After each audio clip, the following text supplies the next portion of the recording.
kali ini kita akan membahas persoalan mengenai pendidikan di Indonesia. Dimulai dari arti pendidikan itu sendiri, kebijakan dan inovasi yang mengaturnya, dan apakah pendidikan di Indonesia sudah merdeka. Kita akan mengetahui bagaimana sih pendapat para mahasiswa dan tenaga kependidikan mengenai masalah ini. Mari kita lihat video berikut ini. Menurut Anda, merdeka itu apa sih? Oke, merdeka ya. Merdeka itu menurut saya berarti bebas, tidak tergantung dengan orang atau bahasa Inggrisnya, bahasa gaul itu sekarang independen. Jadi tidak ada tekanan dari manapun dan bebas, seperti itu. Merdeka itu bebas, nggak bergantung sama orang lain. Kita itu bisa melakukan apa saja tanpa bergantung sama orang lain. Itu menurut saya. Menurut Anda, apa sih arti pendidikan itu? Kalau kita lihat dari tujuan pendidikan itu sendiri, kita bisa menyimpulkan apa itu pendidikan, yang mana merupakan sebuah upaya atau pelatihan dalam mengembangkan potensi-potensi yang ada di dalam diri seseorang, yang tentunya untuk menjadikan seseorang itu berilmu, kemudian berakhlak, berguna bagi bangsa, agama, dan negaranya. Atau dengan kata lain, pendidikan merupakan sebuah upaya untuk menjadikan seseorang menjadi pribadi yang insan kamil. Menurut saya pendidikan itu pembelajaran yang diberikan oleh suatu negara untuk masyarakatnya dari generasi ke generasi, yang tentunya tujuannya itu untuk mencerdaskan bangsanya tersendiri. Itu menurut saya. Menurut Anda sendiri, apakah pendidikan di Indonesia itu sudah merdeka? Menurut saya sih belum kayaknya. Mengapa demikian? Karena pendidikan di Indonesia ini masih belum bebas. Contohnya murid atau siswa yang ahli di bagian matematika, tetapi dia tetap mesti wajib mempelajari bagian sejarah atau IPA dan lain sebagainya. Dan itulah yang menurut saya murid tersebut tidak bebas untuk belajar untuk mendalami apa yang dia inginkan, sehingga saya rasa ini membuat Indonesia belum merdeka dalam bidang pelajaran. Pendidikan yang ada di Indonesia ini belum bisa dikategorikan sebagai pendidikan merdeka. Melihat dari anak yang masih merasa dipenjara ketika berada di sekolah, jadi mereka belum merasa bebas dalam belajar, dan ekstrakurikuler yang ada di sekolah kebanyakan masih belum mencerminkan minat dan bakat siswa. Bahkan ada sekolah yang mewajibkan ekskul tanpa melihat apakah ekskul tersebut sudah sesuai dengan minat dan bakat siswa atau belum. Dan jika dilihat dari kacamata pendidik, bahwa ada masalah yang sampai sekarang belum terselesaikan, yaitu kesejahteraan guru, terutama guru honorer atau guru kontrak. Menurut saya pendidikan di Indonesia ini belum merdeka karena pendidikan yang dihadirkan saat ini itu belum memfokuskan kemana arah potensi anak didik harus dikembangkan. Pendidikan di Indonesia ini terlalu menuntut, padahal definisi pendidikan itu sendiri untuk mengembangkan potensi seseorang. Assalamualaikum, nama saya Natia Sophia SPD, ngajar di SDN 1 Kota Pulau Gadung, kelas 6. Itu warahmatullahi wabarakatuh. Nama saya Siti Rahman SPD, bertugas mengajar di kelas 1 SDN Kota Pulau, SDN 1 Kota Pulau.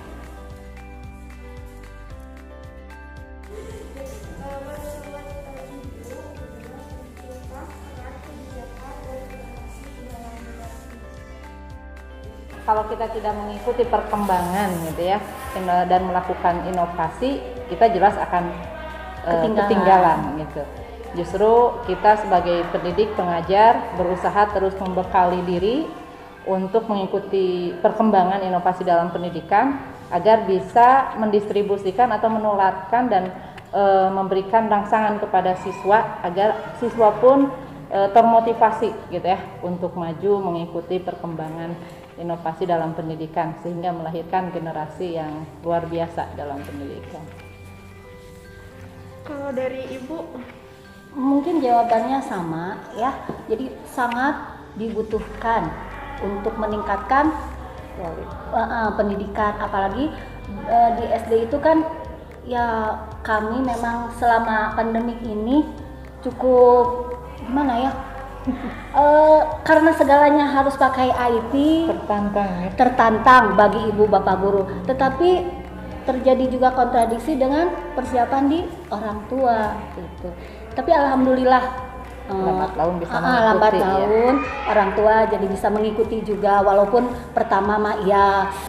Selanjutnya mungkin Ibu, menurut Ibu gitu ya, apakah kebijakan yang saat ini sudah diberlakukan itu banyak sangat menguntungkan gitu? Mungkin ada dari sisi positif dan negatifnya mungkin Ibu. Kebijakan yang mana? Kebijakan yang sekarang yang seperti Merdeka Belajar dengan disesuaikan dengan keadaan yang sekarang gitu.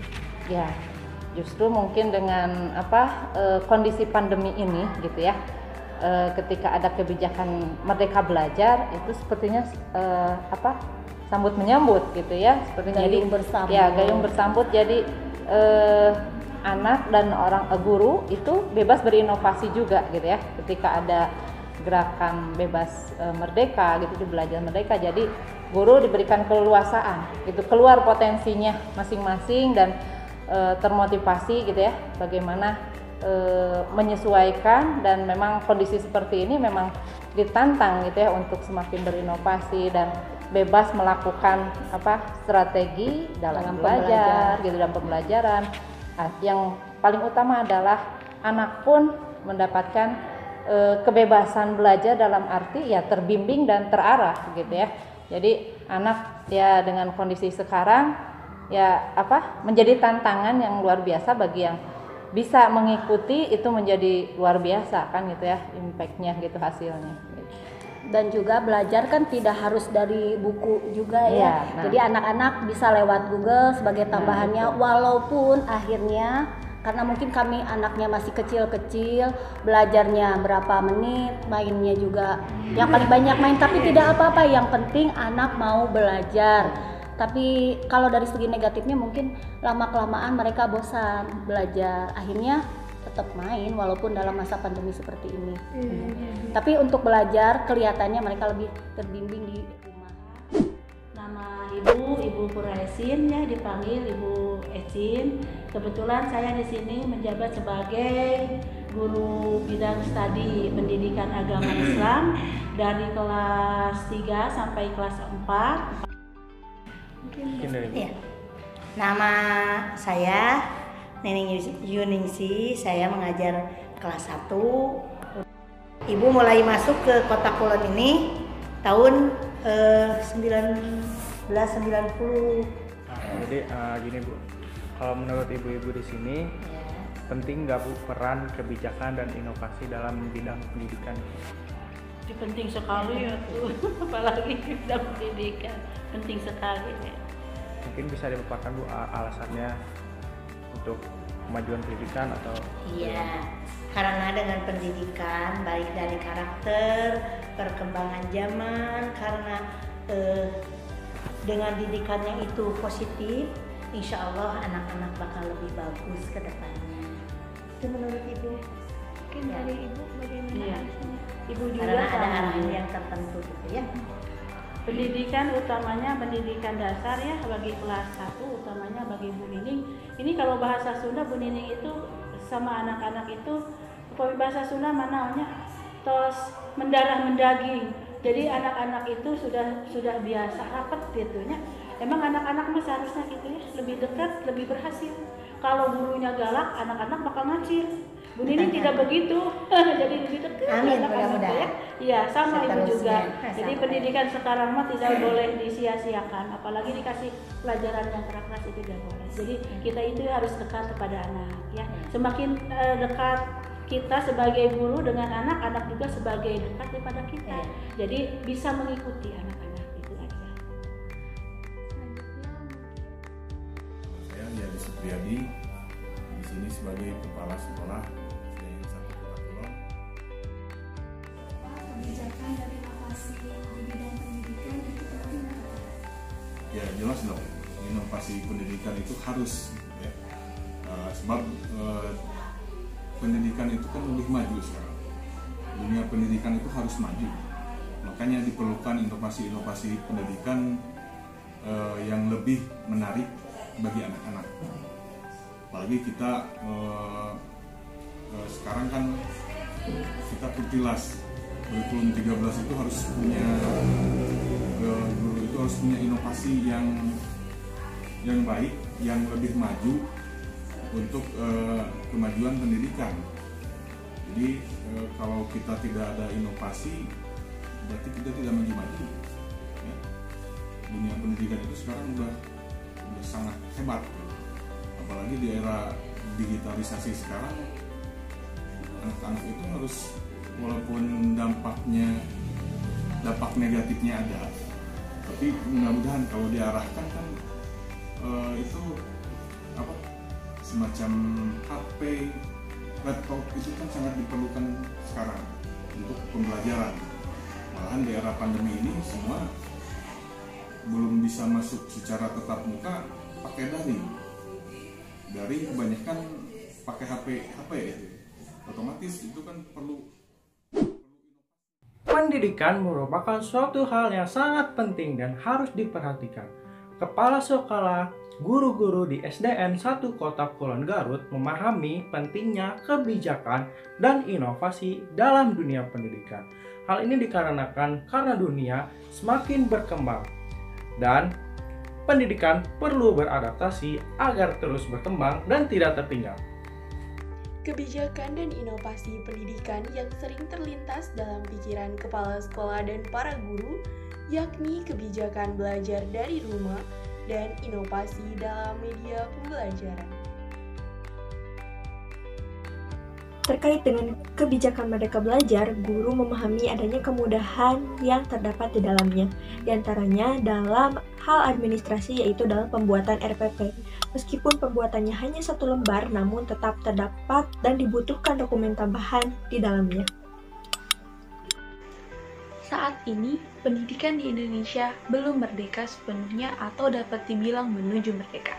Hal ini dikarenakan beberapa kendala yang membuat keadaannya menjadi seperti itu. Oleh karena itu, sebagai calon pembuat kebijakan dan inovasi pendidikan, ketika akan membuat dan menetapkan kebijakan dan inovasi pendidikan, kita harus memahami kebutuhan masyarakat, nilai-nilai yang ada pada masyarakat, serta kebijakan dan inovasi yang kita canangkan haruslah mudah dipahami, diterapkan, dan diamati hasilnya oleh masyarakat guna mencapai pendidikan Indonesia yang merdeka. Indonesia membutuhkanmu, merdeka. Indonesia membutuhkanmu, merdeka. Indonesia membutuhkanmu, merdeka. Indonesia membutuhkanmu, merdeka. Indonesia membutuhkanmu, merdeka. Indonesia membutuhkanmu, merdeka. Indonesia membutuhkanmu, merdeka. Indonesia membutuhkanmu, Indonesia merdeka. Ya. Indonesia membutuhkanmu, merdeka. Indonesia membutuhkanmu, merdeka.